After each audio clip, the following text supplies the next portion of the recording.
या महिला शिक्षिकेबरोबर अतिशय दुर्दैवी घटना घडली। या 40 वर्षीय महिला शिक्षिका शाळेत तर गेल्या, परंतु पुन्हा कधी घरी परतल्याच नाही। या महिला शिक्षिकेबरोबर नेमकं काय घडलं हे पाहण्याअगोदर चॅनलवरती नवीन असाल तर सबस्क्राईब आणि फॉलो नक्की करा।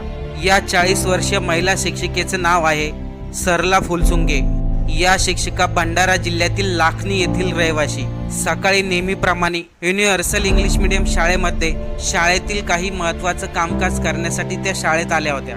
दुपारी 12:30च्या दरम्यान शाळेतील कामकाज संपल्यानंतर त्या आपल्या घराकडे निघाल्या। लाखनी येथील पंचायत समिती समोर सरला राष्ट्रीय महामार्गाच्या रोडवरती लागल्या, परंतु अचानक पुढे स्पीड ब्रेकर आल्यामुळे त्यांनी आपल्या स्कूटरचा वेग कमी केला।